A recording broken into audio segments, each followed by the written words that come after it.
حمید میں اللہ رب العزت نے بیان کیا ہے وہ مال جو مال فے تھا۔ اب یہ رافضی نے یہ تو کہہ دیا کہ نبی علیہ الصلوۃ والسلام کا وہ خاص طور پہ مال تھا، یہ نہیں بتایا کہ نبی علیہ الصلوۃ والسلام کو اللہ رب العزت نے کن مصارف پہ ان کو خرچ کرنے کا حکم دیا۔ تو اس سلسلہ میں قرآن مجید فرقان حمید کی سورۃ الحشر کی آیت نمبر 6،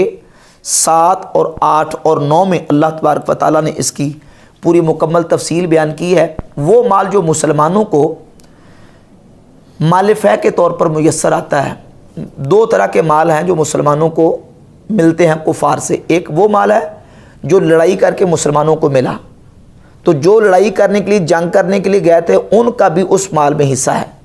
اور دوسرا مال وہ ہے جس کو مال فے کہتے ہیں، جو نبی علیہ الصلوۃ والسلام کی بارگاہ اقدس میں کفار نے بغیر جنگ لڑے پیش کر دیا، وہ مال فے ہے۔ اس کا حکم کیا ہے؟ اللہ رب العزت فرماتا ہے اعوذ باللہ من الشیطان الرجیم بسم اللہ الرحمن الرحیم وما افاء اللہ علی رسولہ منہم فما اوجفتم علیہ من خیل ولا رکاب ولکن اللہ یسلط رسلہ علی من یشاء واللہ علی کل شیء قدیر۔ اور جو غنیمت دلائی اللہ نے اپنے رسول کو ان سے، تو تم نے ان پر نہ اپنے گھوڑے دوڑائے نہ اونٹ،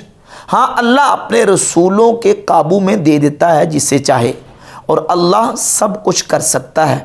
ما افاء اللہ علی رسولہ من اہل القری فللہ وللرسول ولذی القربى والیتامى والمساکین وابن السبیل کی لا یکون دولۃ بین الاغنیاء منکم۔ جو غنیمت دلائی اللہ نے اپنے رسول کو شہر والوں سے، وہ اللہ اور رسول کی ہے، اور رشتہ داروں اور یتیموں اور مسکینوں اور مسافروں کے لیے، کہ تمہارے اغنیاء کا مال نہ ہو جائے۔ وما آتاکم الرسول فخذوہ وما نہاکم عنہ فانتہوا، اور جو کچھ تمہیں رسول عطا فرمائیں وہ لو، اور جس سے منع فرمائیں باز رہو۔ آگے اللہ رب العزت نے اگلی آیت میں للفقراء المہاجرین کا ذکر کیا کہ یہ جو مال ہے مال فے،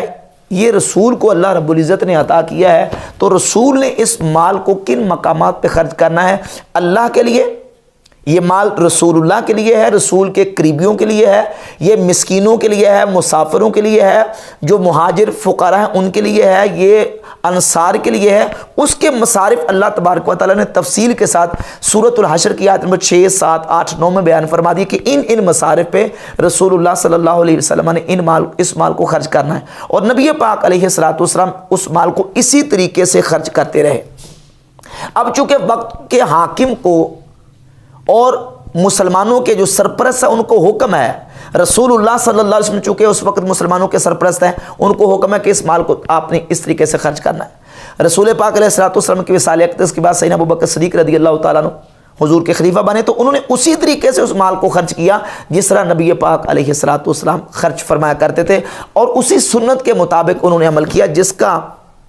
اظہار اور جس کی گواہی مولا علی رضی اللہ تعالیٰ عنہ نے دی۔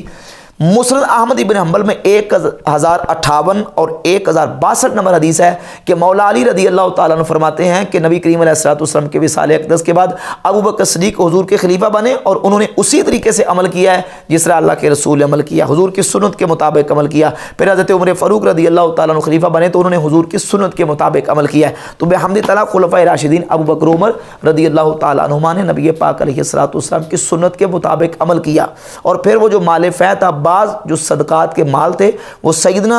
عمر فاروق رضی اللہ تعالیٰ عنہ نے اپنے دور خلافت میں حضرت علی رضی اللہ تعالیٰ عنہ کے سپرد کر دیے۔ صحیح بخاری کے اندر حدیث نمبر 7305 موجود ہے، سیدنا مولا علی رضی اللہ تعالیٰ عنہ کو حضرت عمر رضی اللہ تعالیٰ عنہ نے وہ مال ان کے سپرد کر دیے کہ آپ نے اس کا انتظام چلانا ہے۔ اور صحیح بخاری میں 4034 نمبر حدیث ہے فقانت حاضر صدقہ تو بید علی، یہ صدقہ مولا علی کے ہاتھ میں تھا، پھر اس کے بعد مولا علی کے بعد حضرت امام حسن مجتبیٰ کے پاس، حضرت حسن مجتبیٰ کے بعد امام حسین کے پاس، پھر امام زین العابدین کے پاس، پھر حضرت حسن بن حسن کے پاس، اور پھر یہ حضرت زید بن حسن کے پاس۔ یہ صدقہ کا جو مال تھا وہ اسی طریقے سے چلتا رہا۔